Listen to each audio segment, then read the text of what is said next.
Hi, everyone, and welcome to today's program, So Laugh a Little, inducting Molly Picon into the Jewish American Hall of Fame. Thank you for joining us. Today, we gather to pay tribute to the remarkable life and contributions of Molly Picon, a true luminary in the world of Jewish entertainment. My name is Arthur Masarjan, and I'm proud to serve as the Chief of Staff for the Combat Antisemitism Movement, or CAM, and as Deputy Director of the Jewish American Hall of Fame. I'll be your guide through today's program, introducing our speakers who will share their insights and reflections.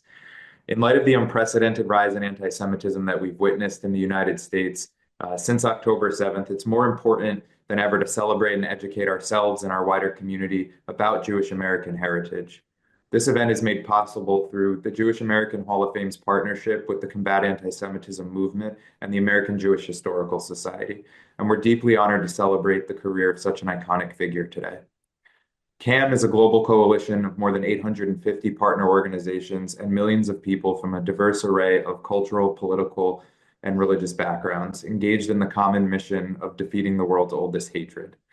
Founded in 2019, CAM has emerged as a leading voice in the collective effort against anti-Semitism, fostering groundbreaking alliances that transcend traditional divides and reaching diverse audiences with initiatives geared for specific demographics while forging relationships with policymakers at the global, national, and local levels.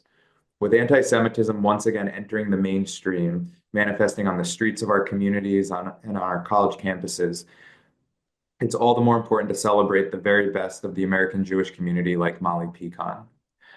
My own great-great-grandparents and Mel Wax's grandparents first came to this country nearly 145 years ago.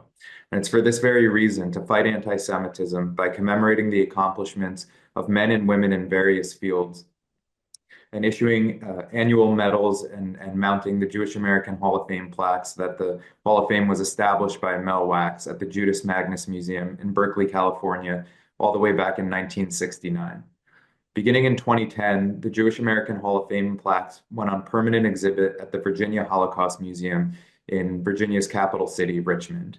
And in 2019, the Jewish American Hall of Fame medal collection was established at the Cincinnati Skirball Museum, located on the campus of Hebrew Union College Jewish Institute of Religion. Today, we celebrate the 2024 inductee, Molly Picon, whose legacy spans stage, screen, radio, television, and her charm continues to captivate audiences even today. It's my pleasure to introduce my cousin, Mel Wax, the visionary founder of the Jewish American Hall of Fame. In addition to founding the hall, he served as president of the America-Israel Numismatic Association for 18 years and has been a member of its board of directors for more than 50. Mel is also the author of Medals of the Jewish American Hall of Fame, 1969 to 2019, and the Who's Who in the Jewish American Hall of Fame. Thank you, Mel, for your unwavering dedication to preserving our cultural heritage. Mel will now share an overview of the Jewish American Hall of Fame and its vital mission in preserving our cultural heritage, along with a presentation from Eugene Daub, the award-winning sculptor who created the Molly Picon plaque and medal currently on display at the Virginia Holocaust Museum. Thank Mel, you, the floor is yours. Arthur. And I want to thank you to Combat Antisemitism Movement for sponsoring us. Also, thanks to the American Jewish Historical Society. We're a division. We've been a division for almost 25 years now. Let me run a quick run through it. Okay. Arthur also mentioned these already, but I will mention it again. So that's Seymour Froma, the founder of the Judah Magnus Museum. He was a great guy, and he took me under his wings, and we moved ahead. We founded the Jewish American Hall of Fame. Our total funding was $500, which somebody at one of our Israel Coin Club meetings heard us talking about it, and he volunteered $500 for that. And in 1998, in the ancient days of the internet, we founded the www.amuseum.org. And here you can read over 50 biographies. You can see all of the medals and plaques. You can take quizzes and many other things. In 2001, we became a division of the American Jewish Historical Society, which is located at the Center for Jewish History on 15th Street in Manhattan. In 2010, our plaques went on permanent exhibit at the Virginia Holocaust Museum in Richmond. Over 25,000 of our medals are in museums and personal collections around the world, including a friend I made in China. I had a chance to visit him. He visited me when he came to the United States with his family. So that was wonderful.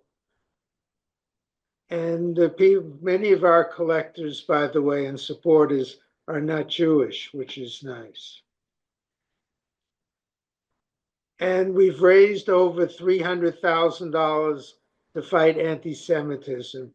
And as we indicated before, we're a proud partner in the Combat Antisemitism Movement.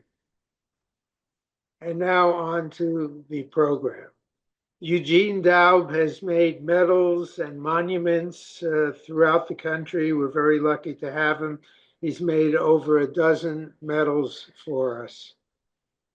The medals, by the way, are our older medals were 2 inches in diameter. The new medal, I don't know if you can see me in this one, is large, 3.5 inches in diameter. Okay, these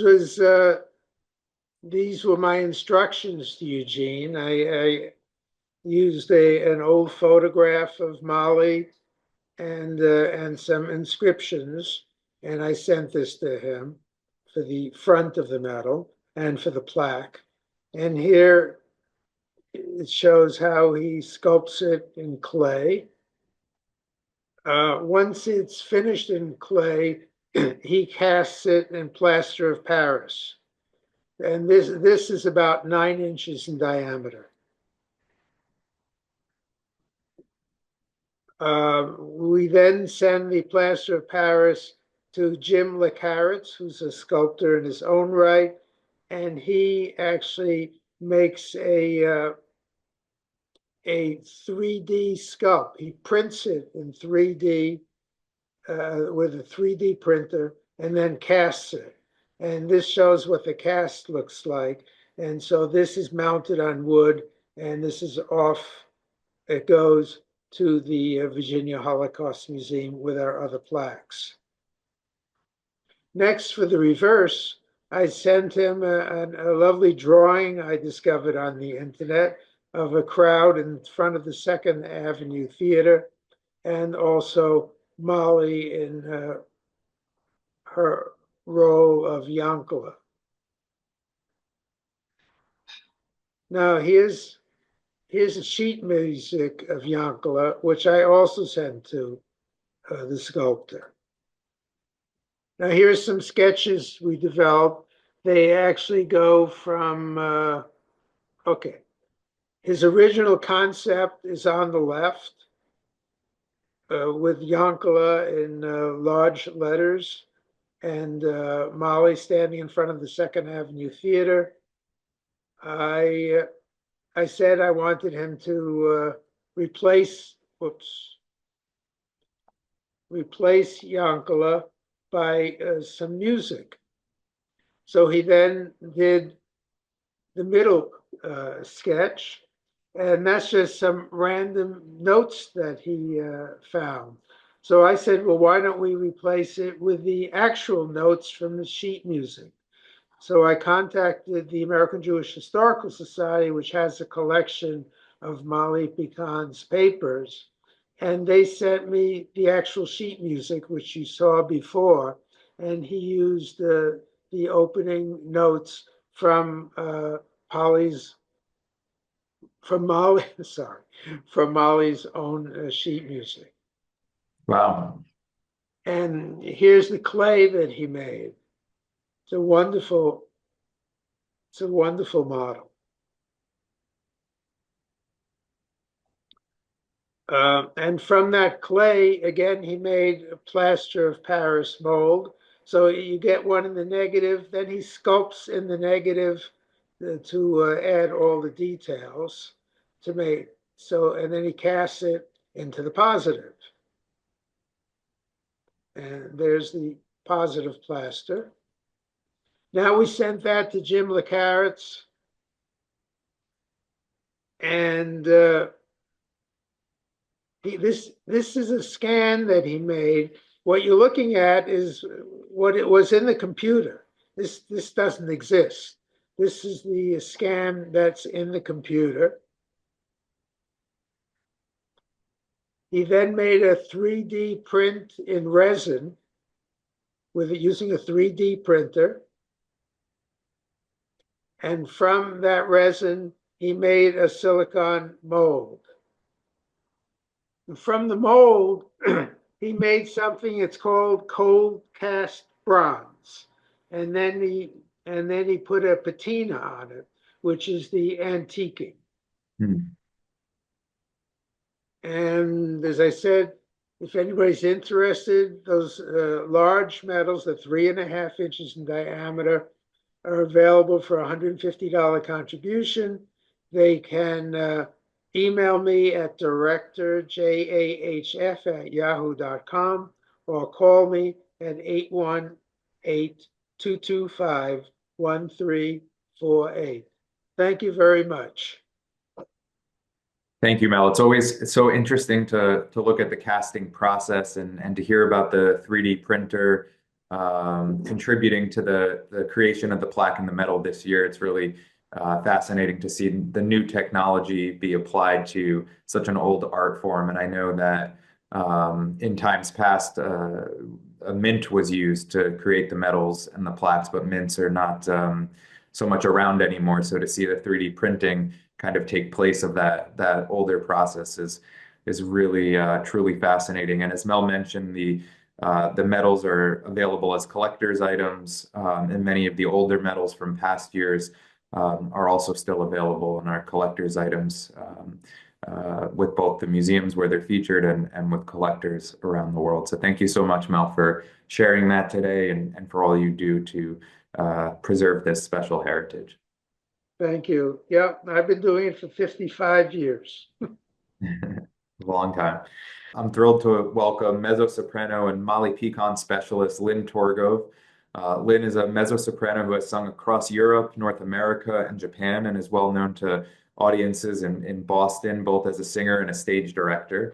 She's had a long association with some of Boston's premier music organizations, including the Boston Modern Orchestra Project, the Odyssey Opera, Emmanuel Music, the Cantata Singers, Aston Magna, and the Boston Camerata.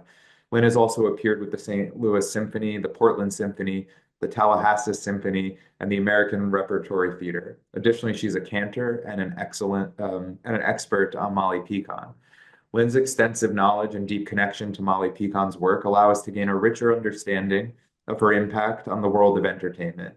She will help us conclude today's program with an in-depth presentation, followed by a special video, which we can watch at the end of the program. So thank you so much, Lynn, for joining us today. I think you said that you're joining us from Maine. Is that correct? That's correct. Wonderful. So the floor is yours. I'd like to give a little bit of an introduction to the Molly Picon program that you're going to be seeing later. First, I'd like to give you a little quiz.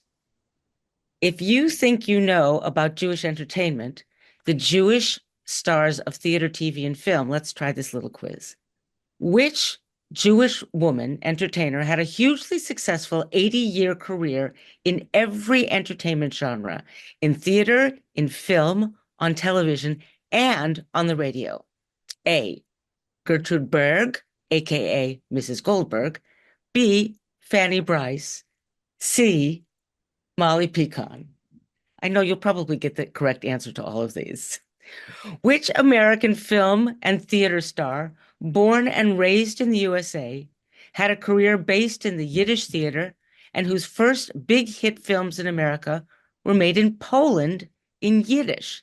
A, Sophie Tucker. B, Sarah Bernhardt. C, Of course, Molly Picon.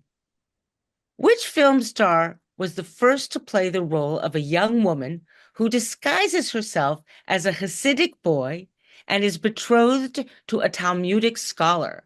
A. Barbara Streisand, B. Hermione Gingold, C. Molly Picon. Which entertainment star had an entire room at the Second Avenue Deli in New York City dedicated to his or her career and filled with memorabilia? A. Sid Caesar, B. Groucho Marx, C. Molly Picon. I wish I could see that room. Which award-winning singer, dancer, comedian was also a librettist, a scriptwriter, a translator, a producer, and a philanthropist? A. Lillian Ross, B. Theda Bara, and C, of course, Molly Picon.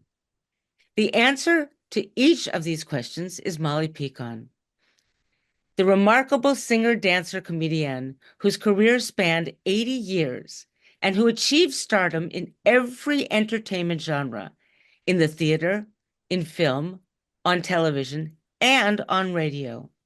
Picon was so popular in the 1920s that many of the shows in which she performed had her name, Molly, in their title. She also had a theater that was named after her as well. Her remarkable film career started in the 1920s in silent films, then Yiddish films, then Hollywood films, both comic and dramatic, and continued until the 1990s. One of her last film roles was as Yenta, the matchmaker, in the film version of Fiddler on the Roof. She also made great a great highlighted star in Car 54, Where Are You? That wonderful TV series from the late 50s and early 60s. You can catch it on YouTube. Now, Molly Picon was a proudly Jewish and a delightful portrayer of Yiddish culture throughout her remarkable career, a career that is almost unique in American Jewish entertainment history.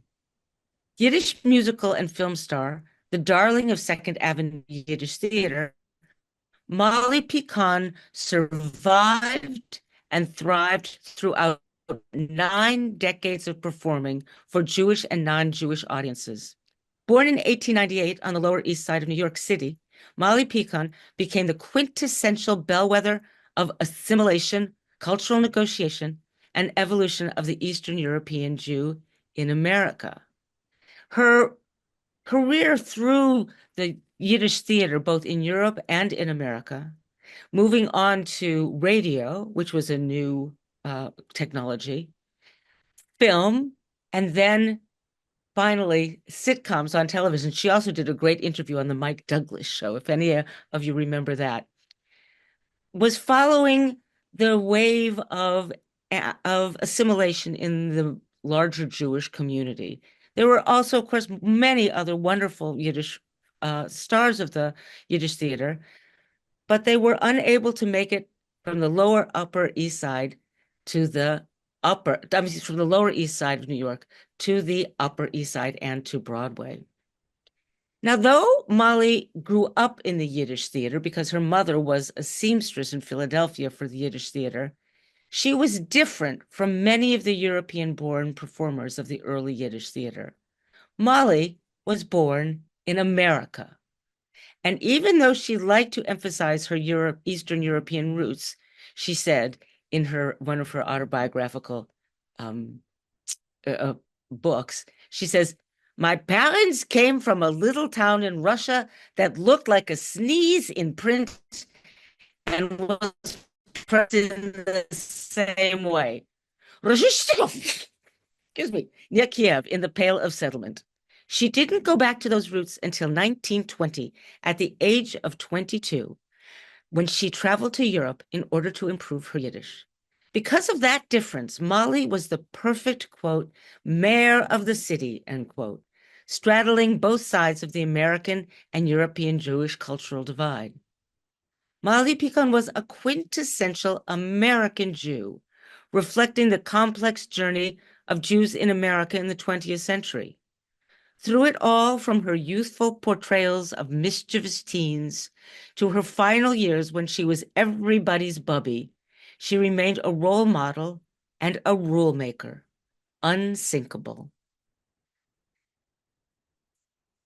This presentation afternoon presents Molly's life and career from the beginning in New York City and in Philadelphia onto her roles in film.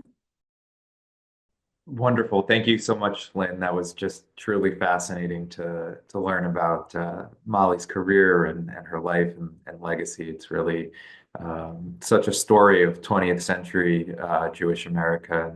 And yeah, I'm learning so much myself. I grew up as a great lover of the Second Avenue Deli, but was not familiar with the Second Avenue Theater myself. So it's really special to hear all these stories. So thank you. Arthur, could we have Sam speak Yeah, before? yeah, absolutely. So, thank you, Lynn. Now Thanks, I'm Lynn. pleased to introduce Sam Asher, the Executive Director of the Virginia Holocaust Museum in Virginia's capital city of Richmond, which proudly showcases the Jewish American Hall of Fame plaques. Sam, thank you for joining us today. I think we had the pleasure of meeting earlier this year in Norfolk, and really great to see you again. Great to see you. We've had a phenomenal year at the Virginia Holocaust Museum. I'm very proud to announce that we've opened the Dimensions and Testimony exhibit in cooperation with the USC Shoah Foundation. And we have 5 survivors who are profiled in the exhibit. It's really amazing. We had 250 people there for the opening this past week. And we're just very, very pleased that we're going to be bringing even more people into the museum and thus more people to see the Hall of Fame. And we're really excited about that. We think Molly Picon will be an awesome contribution to the exhibit. And we have so many students that see this exhibit and adults that we think it's fantastic for us to have the exhibit to bring people through all the time. And every time the young people see the exhibit, they're learning so much more. So we're so proud to be the museum that hosts this exhibit. And we see it continuing to be a great strength to the museum and to Jewish education in general, Holocaust education in particular. Thank you, Sam. That's really great. And your city has really been a leader in local and state level initiatives in combating anti-Semitism and highlighting Jewish American heritage. And Richmond is home to one of the original and oldest Jewish communities in the country. Last year, I had the great pleasure of being in Richmond with Mayor LeVar Stoney for his Jewish American Heritage Month proclamation and ceremony with the community, which was really powerful and special, and the Jewish war veterans partook. So it's really a special place to be doing this kind of work and hosting this exhibit. So thank you for all that you do, and thank you for joining us today. A pleasure, a pleasure. And let's keep up the good work. Thank you. Thank you, Sam. Next, we have a special video message from Tanya Elder, who's a senior archivist at the American Jewish Historical Society. And Tanya will introduce us to the Molly Picon collection at the American Jewish Historical Society, which really does a fantastic job preserving Jewish American history over the years across the country, and has just really impressive and fascinating collections and educational opportunities. During her presentation, we'll share the links to additional resources from the American Jewish Historical Society collection, excuse me, in the chat of the Zoom. And also just to reiterate, the American Jewish Historical Society proudly houses the Jewish American Hall of Fame. We're thankful for their partnership and all they've done to help make this possible for us today. So now we'll hear from Tanya, a special video message from Tanya at the American Jewish Historical Society. Hi, my name is Tanya Elder, and I'm the senior archivist here at the American Jewish Historical Society. And we've been asked to just talk a little bit about our Molly Picon collection and Molly Picon in general. But before we start, I just want to let you know that we have her complete collection. Molly actually donated her collection to us, and it included all of her scrapbooks, her personal correspondence, photographs, and every script that she and her husband, Jacob Kalish, made, both in Yiddish and English. And we have these incredible paper dolls made of her. These beautiful ones from back in the 30s. She's so cute. And this one later on in life, and I have to be very careful with this because it will fall down. Molly Picon, some of her wonderful paper dolls. But let's get started. So back in the day, Molly actually did a lot of work with the American Jewish Historical Society, and she did 3 public service announcements for us. But in addition to that, as an entertainer for over 70 years, Molly Picon is one of the most celebrated and beloved actresses of the Yiddish theater and film. At once an all-American girl and a Yiddish idol, her engaging performances earned her worldwide appeal. Picon was born Margaret Picon, Pyekoon, on February 28, 1898, on the Lower East Side of New York. The first of 2 daughters of Clara Ostrovsky and Louis Picon, later Picon. After Louis left the family, it happens, Clara moved with her daughters and her mother to Philadelphia and supported them by working as a seamstress at Kessler's Yiddish Theater. At age of 5, Molly entered and won a local theater contest, and her career in the spotlight thus commenced. She continued performing while growing up, appearing both in Michael Tomaszewski's Yiddish Repertory Theater at the Arch Street Theater in New York and in cabaret. But in 1918, Picon joined an English language vaudeville show that led her to Boston in 1919, where she was cast in a production by the manager of the Boston Grand Opera House, Jacob Kalish.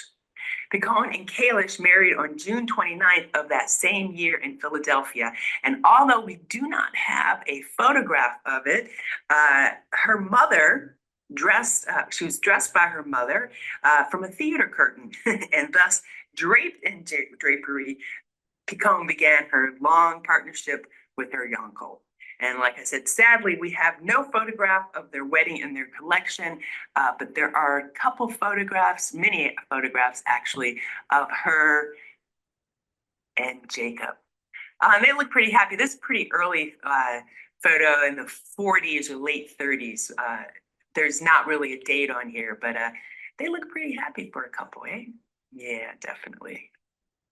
So Picon and Kalish's partnership proved to be an extremely productive and successful one. Following their wedding, they traveled throughout Europe for 2 years, allowing Picon to improve her Yiddish and gain experience. They were forced to leave Romania because of anti-Semitism, and then they returned to New York and proceeded to create some of the most memorable shows ever to appear on the Yiddish stage.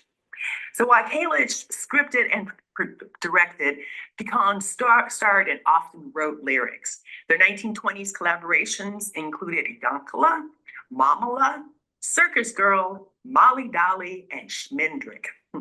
Her performances in these roles established Picon's reputation as a leading actress of the Yiddish stage and propelled her to national stardom. Dangling by one leg or suspended by a pole, Picon displayed a seemingly boundless energy that gave her performances a distinctive physical edge.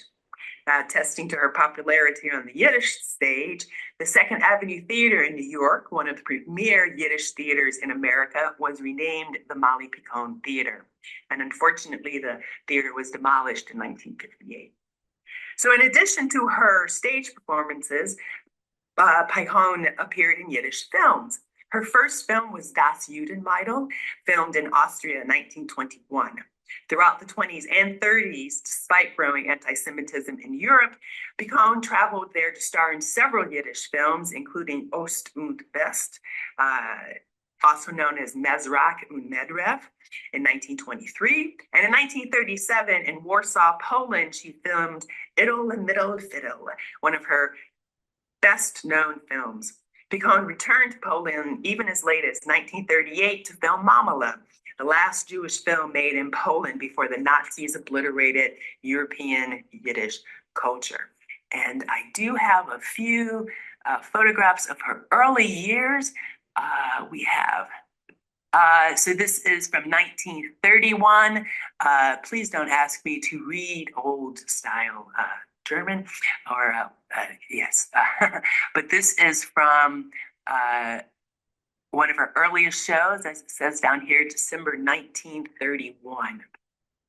We also have Mali Picon and Jacob Kalish in Carlsbad, and I believe this one is from, there's no date, 1921. So this is actually like the earliest, from what I understand, the earliest playbill in the collection from Mali and Jacob at the Staatstheater in Carlsbad. So while Picon's roots were in Yiddish theater and film, she demonstrated her versatility by taking on a wide variety of roles in many different venues, including radio, television, Hollywood films, and Broadway theater.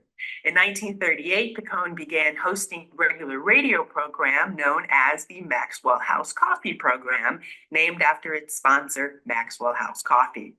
Picon's Broadway debut came in 1940, and she was still somersaulting in 1964 in the Broadway production of Milk and Honey. Milk and Honey, starring Robert Weed and Terry Saunders and Tommy Rayl. And this was at the National Theater, and I believe this was before the show made it to Broadway. In 1981, she was inducted into the Broadway Hall of Fame, and we do have a photograph of that I'm going to ask to be put in later on. It's from her collection also. Her Hollywood film roles included The Italian Mother and Come Blow Your Horn. We do have that poster, but I couldn't quite locate it because we kind of moved it around. But it's a great photo of the movie still with Frank Sinatra in the background. That's from 1963.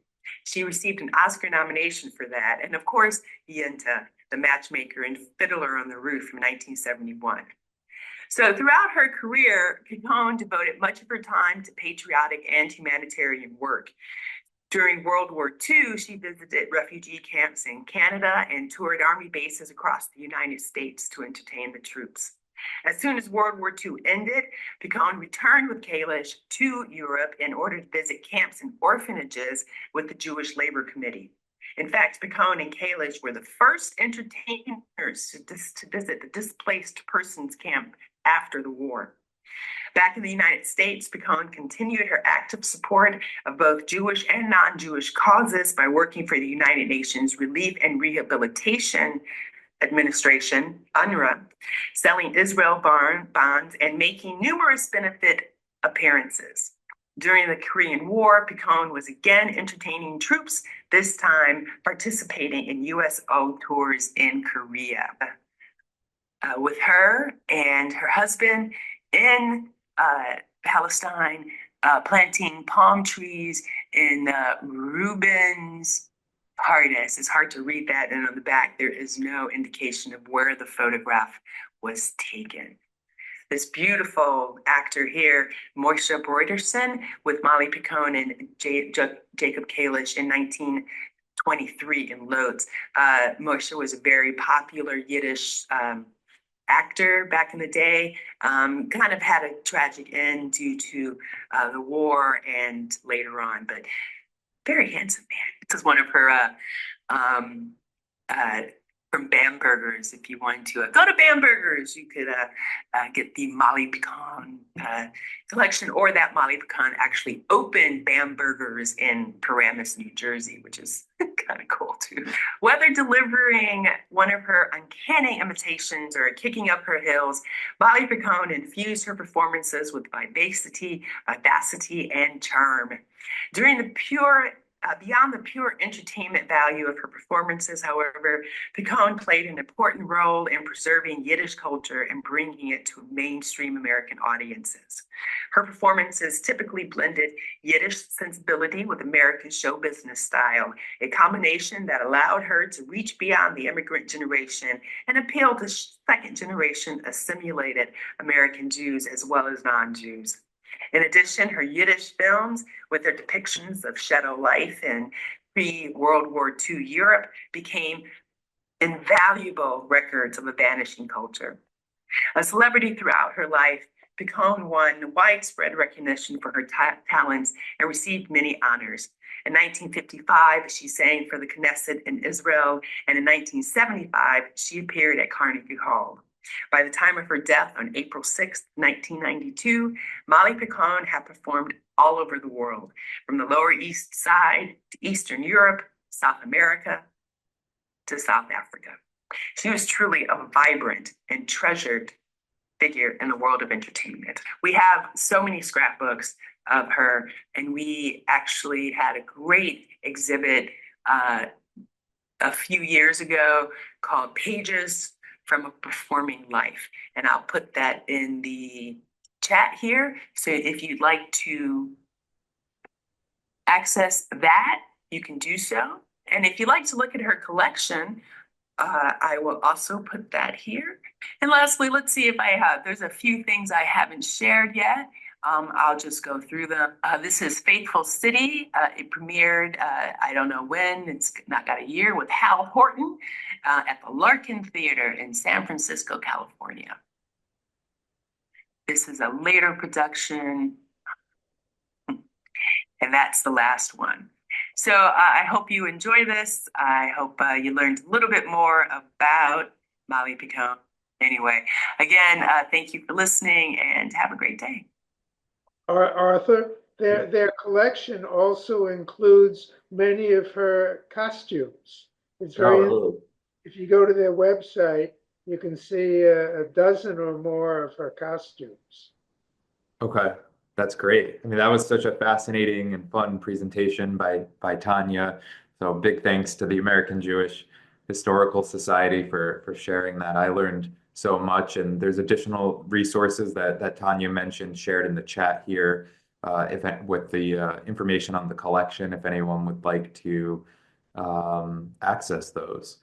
Really fascinating to learn how she was an American-born star of Yiddish theater whose career really spanned Europe and the United States before breaking into mainstream media and film and to widespread audiences across the United States, including in Fiddler on the Roof. So that was really special. Thank you for bringing Molly Picon into the Hall of Fame this year, Mel. And a few years ago, we also honored others in entertainment and the arts, the creators of Superman, 3 or 4 years ago, Joe Shuster and Siegel.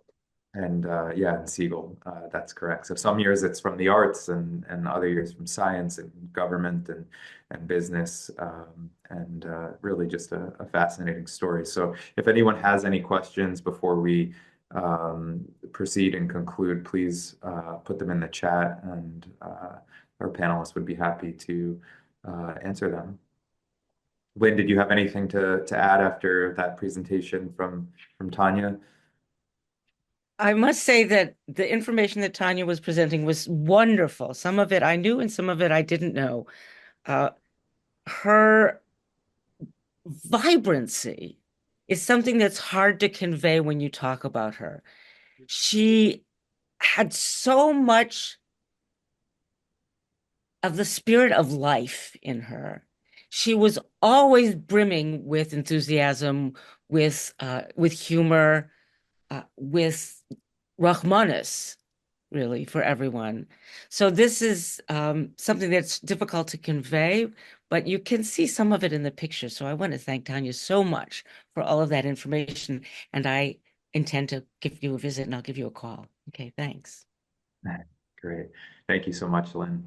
Mel or Sam, was there anything else you wanted to comment on? We still have to show the pièce de résistance of this program is Lynn's documentary. Yeah, absolutely. So we'll conclude with that. So thank you for the reminder, Mel. And I just wanted to say thank you to each of our speakers and to all who joined our program as guests today. Molly Picon's life reminds us of the power of humor, art, and culture in strengthening our community and combating anti-Semitism through the celebration of our shared heritage. This program, after we conclude, will be available on our YouTube pages and website. And we invite you to explore more about Molly's legacy and our ongoing mission at the Jewish American Hall of Fame, the Combat Antisemitism Movement, and the American Jewish Historical Society, and of course, the Virginia Holocaust Museum as well. So please stay tuned. We'll conclude the program by watching this special video that Lynn has prepared to us today, which will dive more into Molly's life and legacy. So before we share the video, Lynn, did you want to just kind of give an introduction to it? Certainly. This video was created during the pandemic, during the COVID pandemic, where I was also teaching online. And one of the topics that had come up was Molly Picon and her mark, really, on Jewish American life. I developed it first for Hebrew College, where I have been on the faculty and was the director of the cantorial program, and also at Hofstra University, where they were doing a class, a study of Molly Picon. That's wonderful. So we'll share the video next. Mel, did you want to say anything in closing before we share the video? No, I just want to thank everybody for participating, and I look forward to watching the video again. Great. Thank you so much, Mel. I get to talk about one of my favorite people and one of my most favorite musicians and forces of nature. Molly Picon was a force of nature. Now, in 2016, there was an exhibit at the Museum of the City of New York exploring the connections between the Yiddish theater of the 19th century Eastern Europe and the Lower East Side Chatting. Moderator. to the giants of modern American entertainment. New York's Yiddish theater, from the Bowery to Broadway. The exhibit traced the roads of Yiddish theater as it left its roots as traveling troupes of singers and actors performing for poor Jewish audiences in Europe, and ended up in New York City on the Lower East Side, performing for sweatshop workers and pushcart peddlers. The exhibit showed posters and costumes from Funny Girl, in which Barbra Streisand played the role of Fanny Brice, the great Jewish comedian who got her start on the Lower East Side. There was also a rumpled Tevye outfit from Fiddler on the Roof, making the connection to the Yiddish stories of Sholem Aleichem. By the mid-1920s, New York was the world capital of Yiddish theater, with 14 theaters, half of them along 2nd Avenue. The exhibit covered the great performers of those years: Jacob Adler, the Thomas Chevskys, Maurice Schwartz, and Molly Picon. They ran non-stop clips of Molly Picon playing a girl dressed as a boy in the 1937 film of Yiddle Mitten Fiddle, or Yiddle with the Fiddle. By the mid-1920s, New York was the world capital of Yiddish theater, with 14 theaters, half of them along 2nd Avenue. Best known for her portrayals of the Yiddish waif, the adorable waif, in Yiddish plays and musicals. She also acted, sang, and danced her way through English plays and appeared on film, television, and Broadway.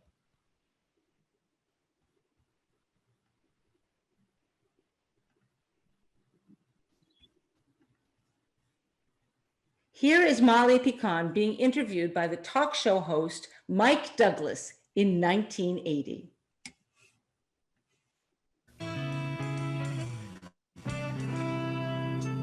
You know, besides starring in hit Broadway musicals like Milk and Honey and movies like Fiddler on the Roof, my next guest also spent her early years on the vaudeville stage and, of course, is one of the biggest stars of the Yiddish theater. She fit a lot of living into one life, and she fit it all between the covers of this book. Here is super senior Molly Picon.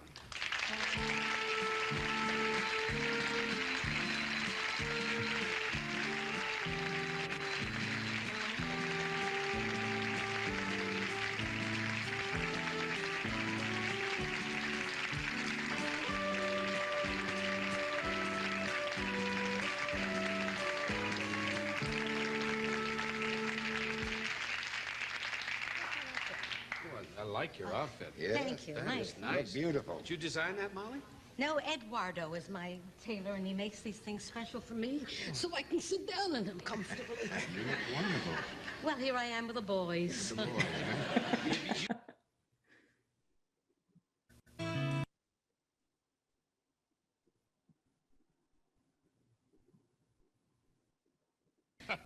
You and your late husband Yanko went to Poland, remember? Yes. And he introduced you to his mother. Mm-hmm. Tell that story. That's so wonderful. It's in Well, your book. And His mother was an Orthodox Jewess. She had never been in a theater. She'd never seen a theater, and she didn't know what it was all about. And so Yanko tried to explain to her that our profession is just like the people in religion. They preach to people, but we sing to people, and it's the same thing. So she said, "Sing for me." So I sang. Don't write a letter to your mother. You shouldn't be proud if you have mom, and you shouldn't be proud with money. And all these beautiful songs, and she cried and she laughed, and then she said, "My God," she said, "that is beautiful." She said, "But are the American Jews so dumb that they pay money for that?" we're coming right back with Molly Picon.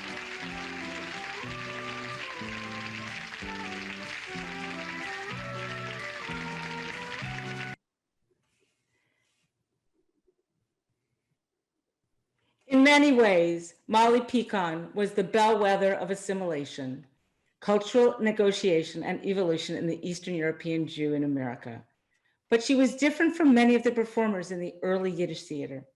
She was born in America and went back to Eastern Europe to learn her theatrical and linguistic craft. Because of that difference, she was the perfect mayor of the city, straddling both sides of the cultural divide. Molly Picon was a quintessential American Jew, reflecting the complex journey of Jews in America in the 20th century. In Joshua Walden's article, he says, Molly Picon, the darling of Second Avenue, he begins with this quote: "My grandparents came from a little town in Russia that looked a lot like a sneeze in print, and it was pronounced the same way,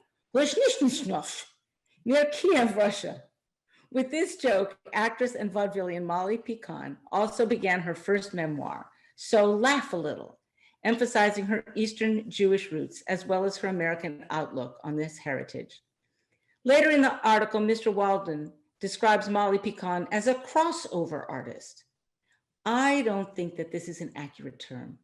She didn't cross over from one thing to the other. She embodied both sides of the divide. Now here you see little Molly. Her parents called her Molly Dolly. She was born Margaret Picon on February 28th, 1898, on the Lower East Side of New York City on Broome Street. She was raised along with her sister Helen by her mother, Clara Ostrovsky, later Ostroff. Her mother had left Ukraine in 1890, just ahead of the pogroms, traveling to America with her 11 brothers and sisters, her mother and father, and a featherbed and a samovar. Molly's father, Louis Picon, later Picon, had studied for the rabbinate in Warsaw. Besides studying in Warsaw, he also, it was later discovered, had left a wife and children behind in Warsaw. He was largely estranged from his American daughters. Molly Picon recounts that she thought her father was disappointed that she had been a girl. She says, as for Papa, well, Papa was disdainful of life in general, and I think of me in particular. He never worked. He was just too educated to do menial labor. Basically, he was just anti-capitalist, anti-religion, anti-labor, and anti-girls. He just faded out of our lives. Never did he ever hug or kiss Helen or me. I was, and still am sorry, we never really knew Papa. Well, after his second daughter, Helen, was born, he left the family. And after he left, Molly, Helen, and their mother, Clara, moved to Philadelphia. Clara was a wonderful seamstress and found work in the costume departments of Philadelphia's Yiddish theaters, sewing costumes for chorus girls, comedians, and some of the stars of the Yiddish theater. Scene 2, Molly's stage debut. Molly had her theatrical debut at age 5. Look at this photo. When her mother entered her in an amateur acting competition at the Bijou Theater in Philadelphia. She was already adept at singing and dancing, as she was gifted at funny little impressions that she made. Her mother must have thought that she had some talent. So the story of that fateful audition performance for the competition goes like this. Molly and her mother rode the trolley to the competition. Now she's 5 years old. She's dressed in a red pleated dress with a fake muff fur. She must have looked like a little doll, Molly Dolly, like the one in the photo. On their way to the theater, on a trolley, a drunk riding in the same car demanded that Molly perform her act for him. Then, well, she took the dare, and she performed her number and spontaneously ended her performance with an impression of the drunk himself. Impressed, he collected pennies from his fellow passengers to give to Molly. Now, Molly arrives at the theater with her mother, and when it's time for her to try out her act for the contest, she concludes it with an impromptu impression of the drunken man she met on the trolley earlier in the day. She took first prize, and so began her career. When she arrived home, she reports that her grandma nodded her head and said quietly, Clara, there are maybe 5 or 6 theaters in Philadelphia. Better you should keep her on the trolley cars. Molly became a featured act in Jewish theaters all over Philadelphia. Here you can see her in a Nickelodeon vaudeville act in a show called Fagin's Decision. She still has that, what an amazing hat she's wearing. She made childhood appearances in Yiddish variety shows and vaudeville and became thoroughly integrated into the life of the Yiddish theater, although she largely performed in English, not Yiddish.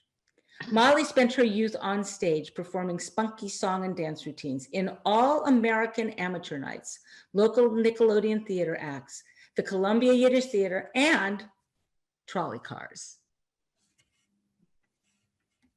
I think, there we go. She made appearances all over Philadelphia. She even performed with Michael Tomaszewski's Yiddish repertory troupe at the Arch Theater in Philadelphia, where at the age of 15, she appeared in Uncle Tom's Cabin with alternate performance in Yiddish and English. By the time she was 16, she felt she had to leave William Penn High School before graduation. Although she wanted to stay in school, she was exhausted performing at night and then going to school each morning. She decided to pursue a full-time stage career instead. She writes in her autobiography, "Perhaps if I had been Louis Picon's son, I would have had a classical education and been a scholar. Instead, as the wardrobe mistress's daughter, I got a love of the stage because there I could make believe I was all the things I could never be in real life." Scene 3. Molly hits the vaudeville touring road and heads to Boston. The vaudevillian combination of singing, dancing, and ebullient comic impressions would remain a central feature of her act throughout her career. Indeed, she even revived her mimicry of the trolley car drunk in a scene from her musical film, Yiddle Mitten Fiddle from 1936. Now, Molly wanted to expand her theatrical career beyond Philadelphia, And eventually in 1918, she was cast in a touring English vaudeville performance called The Four Seasons. And there is Molly. You can see her. She's right in the middle. She played the part of Winter. The Four Seasons toured mostly small-time vaudeville circuits, including the Gus Sun Circuit, mid-sized cities and small towns in New York, Pennsylvania, and Ohio, and the Ackerman and Harris Circuit, sounds like a railroad company, Wyoming, Utah, Colorado, Montana, North Dakota, South Dakota, California, and British Columbia, also known as the Death Trail, because it took acts a long time to travel between theaters while they hoped for their big break and better bookings. Performing alongside the Four Seasons were a trained seal act, an acrobatic troupe, and a rooster. I guess animal acts were a big thing there. Can't believe it was the same rooster that went all the way across the country with them. A rooster with a stovepipe hat that acted like a drunkard. Now, the next chapter starts. Nearly broke from the tour, the Four Seasons arrived in Boston in the winter of 1918. Because we are all living in the middle of a pandemic now. We all know what was happening in Boston in 1918, the Spanish flu epidemic. When Molly and the Four Seasons arrived in Boston, the tour had to shut down, and Molly now had no work and not enough money to buy her train ticket to get her home to Philadelphia. Every theater in the city was closed because of the pandemic. Every theater but one, the Grand Opera House. It wasn't very grand, actually, by the time that we got to it. The authorities had just overlooked it. Now, for those of you that know Boston, the theater was located on Washington Street, underneath the elevated trolley, and neither the neighborhood or the theater were very grand. It was a rundown, second-rate theater surrounded by brothels. The Yiddish theater performances there happened in between wrestling matches and cockfights. No wonder the authorities missed it. It was the only Yiddish theater. It was the only theater at all in town. Molly headed over there to look for a loan for a train fare or for a job. Now here we go, scene 4, Falling in Love for Life. That sounds like the name of a song, doesn't it? When she got there to the theater, she met Jacob Kalick, the manager of the theater.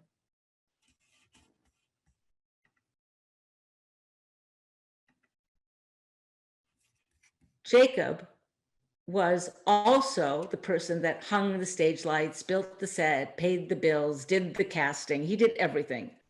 It turns out that the company was looking for a new member of the troupe, a flamme feierlich zu breiten, a lively ingenue. Well, Molly got the part. I know I'm giving away the end of the chapter of this story, but it's the only photo I could find of Jacob. There he is. Molly describes him in her autobiography as a tall, skinny, schleppendicke, yeshiva bocher. He looked like he'd been wearing the same clothes for the last 3 months. I think maybe those were the only clothes that he had. Jacob Kalick was born in 1891 and died in 1975, and Molly called him Yonkel. He was also a Yiddish theater actor, director, and playwright. Jacob immediately saw Molly's potential as a star performer. He was 7 years her senior, better educated and more experienced, and apparently knew talent when he saw it. The acting troupe at the Grand Opera House had some very promising members who would later become prominent members in both Yiddish and English-speaking theater. Maybe you'll recognize their names. Paul Muni and Menashe Skolnick. Kalick, I love this. Kalick was a Polish immigrant. He was born in Galicia. We should tell our rabbinical students at Hebrew College about this, Jessica. He had originally trained to become a rabbi. When a traveling theater troupe came into his town, they were in need of costumes, and Jacob helped the ensemble out by looking for local clothing that might suit their needs.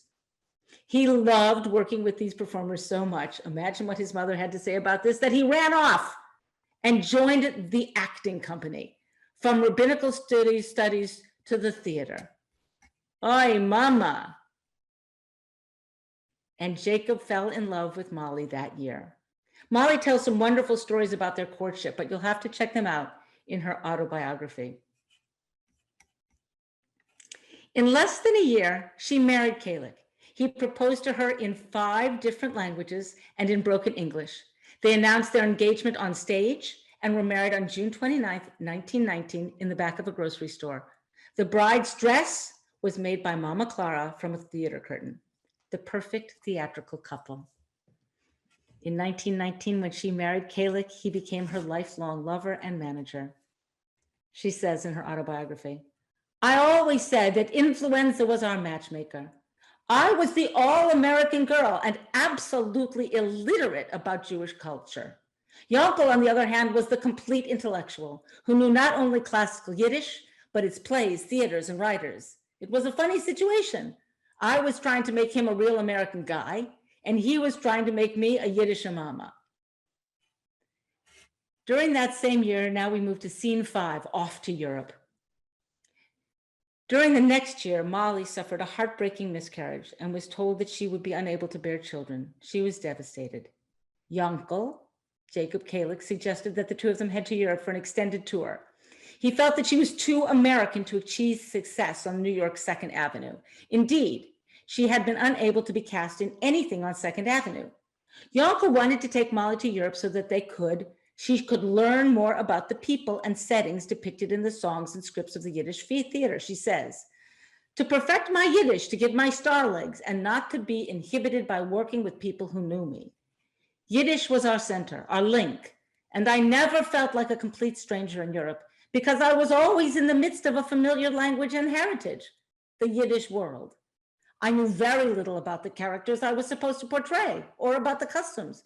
What I needed was to steep myself in the atmosphere and background of my people." Here was Molly, who considered herself the all-American girl and acknowledged, "The Yiddish I spoke was completely bastardized." Her journey to Europe was thus an effort to achieve the sense of authenticity, linguistic fluency, and social and cultural knowledge that so many of her contemporary stars of the American Yiddish theater possessed by virtue of their European training. Now, they performed shows that Kalik wrote all over Europe, from Vilna to Romania.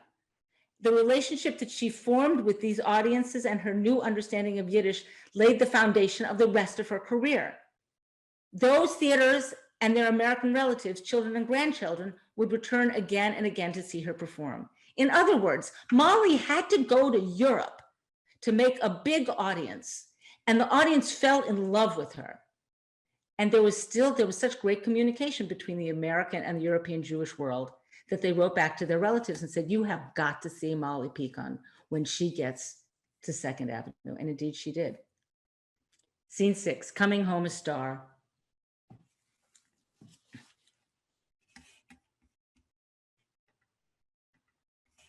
Now, Molly was ready to make a name for herself on the stage of 2nd Avenue.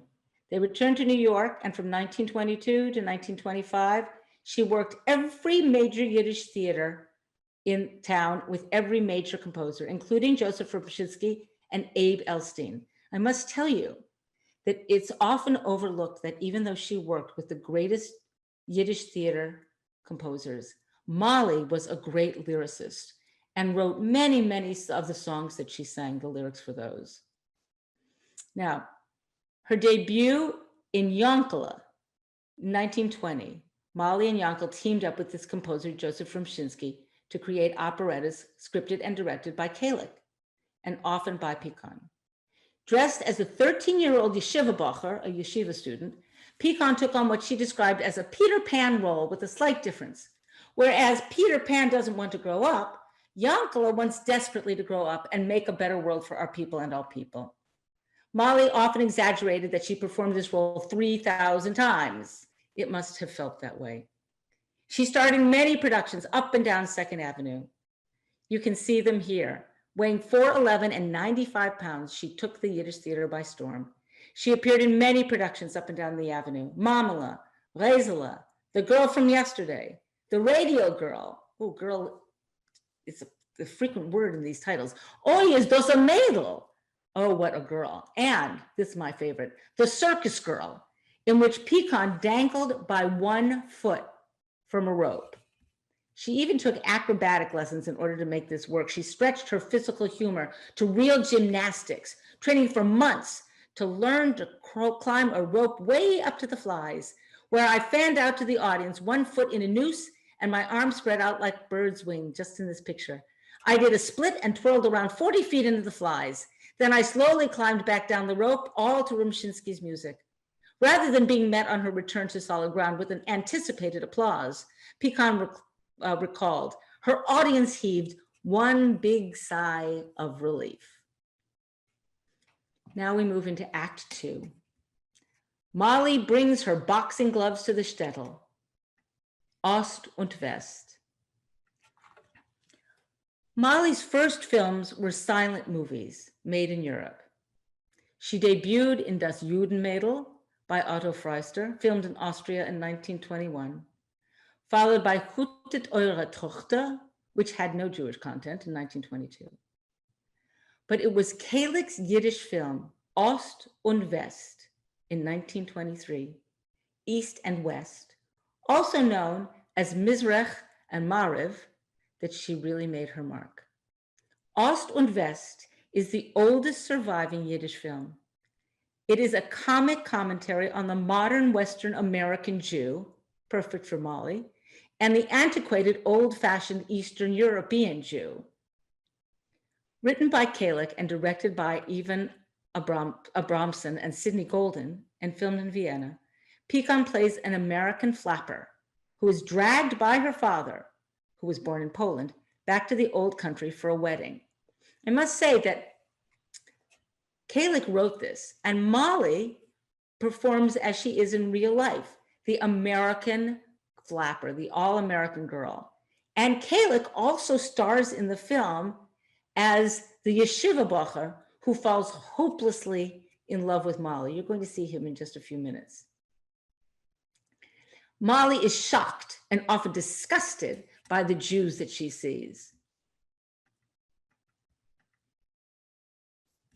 She mocks them, she teases them, and she questions their traditions. You can see here in this first photo from Ost und West, she is very dubious about all of these yeshiva bachers that are with her.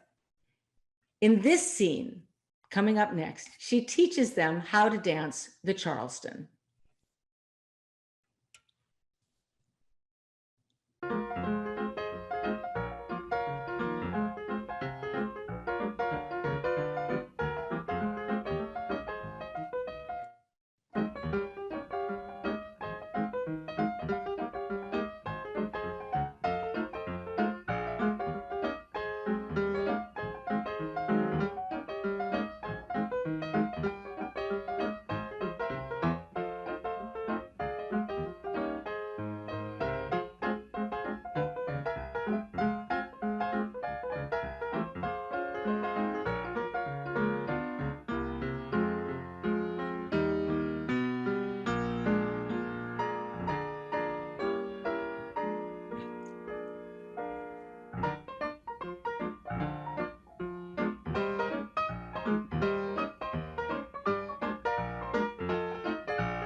This is her husband, Yankel, coming up.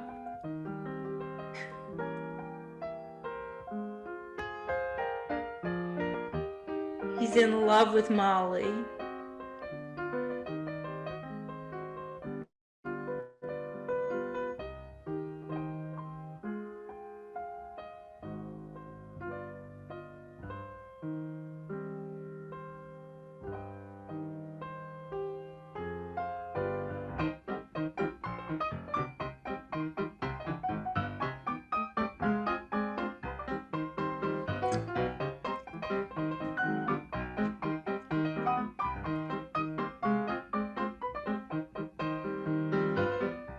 This is her aunt.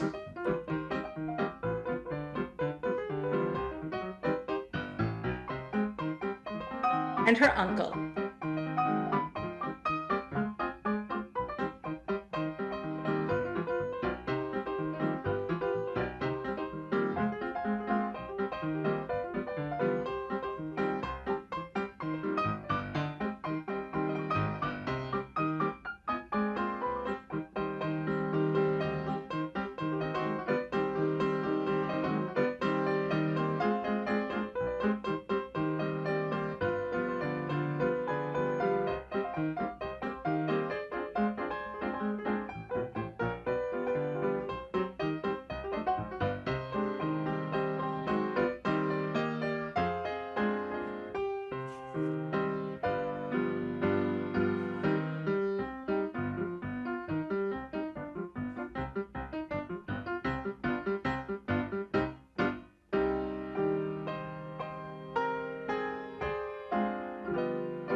It's so interesting to see Molly Picon in a silent movie when we're so used to her as an amazing singer.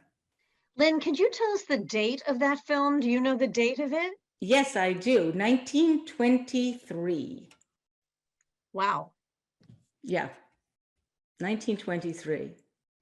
Now, later in the film, Molly participates in a day of Yom Kippur praying and fasting. You have to find this movie. It's just great. You can see the whole thing. She sits in the women's section with a paperback romance novel tucked into the pages of her Machzor, or Yom Kippur prayer book. When she is too bored to stand it anymore, she heads to the kitchen. And do you have the one before that, Jessica? No. Okay. In the kitchen, she eats. That's all right. In the kitchen, she devours all of the food reserved for the break fast. And at the end of Yom Kippur. And what she doesn't eat, she gives to the family dogs. Later, after the services are over, the family comes in to prepare the breakfast meal and finds all of the food gone. Molly's aunt is furious with her. Now here you see, there's Molly's aunt. So Molly is so angry at being chastised and punished that she goes to her room, gets her boxing gloves that she had brought all the way from America, comes back to the kitchen and knocks out her aunt. I have to take a look at this again. She brought her boxing gloves to Europe. I think that's crazy that she brought her boxing gloves to Poland. Now, for a final jest, Molly decides to stage a fake wedding to tease the yeshiva boy who is in love with her. And we see the wedding photo. Now, she thinks that it's a fake wedding, but it turns out that it was a real wedding, and she actually becomes his wife. Molly is horrified. She is allowed to leave Poland for 2 years on the condition that she return to her husband. When she gets back, an erudite, educated, handsome scholar comes to call on her in Vienna. Molly falls head over heels for him immediately. And it turns out that the man is actually her yeshiva boy husband, completely and perfectly secularized. So here you see that in Ost und West, you have a comic and satirical and kind of wicked take on both the American ignorance and flapper culture that Molly represents and the backward, old-fashioned, I think they look foolish, the European Jews in Poland, the religious Jews.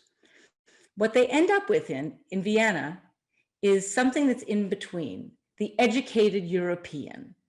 Yankel becomes a scholar of classical Jewish, it doesn't call it Jewish, of Eastern European Jewry, and lectures all over Austria. So I guess it seems like that's the desired middle ground.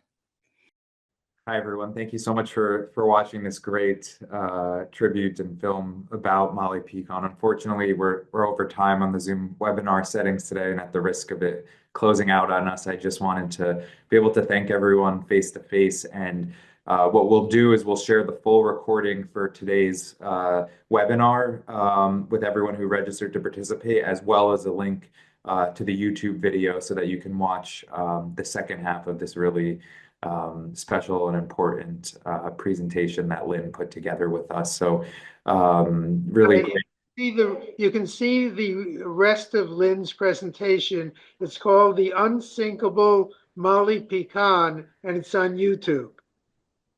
Okay, excellent. Thank you, Mel. And if you can just send that my way as well, we can include that information too. So I didn't want it to end abruptly, but this was really special and a really nice induction ceremony today. Mel, thank you for making this all happen and for your dedication to the work and to this year's honoree. I'm really excited to see who we honor and celebrate during next year's ceremony. And Sam, it's a real pleasure to have you join us. Thank you for hosting the plaques at your museum. And Lynn, really special to meet you today and to hear all about Molly's story and the work that you've done to keep her legacy alive. I hope that we have the opportunity to meet together in person in Boston sometime in the near future. Thank you. Thank you all. Well, thank you. Thank you all. Yeah, thank you, Sam. It's a real honor to be part of this. Thank you, Lynn and Sam and Arthur. I really appreciate it. And this is a nice program for the Jewish American Hall of Fame.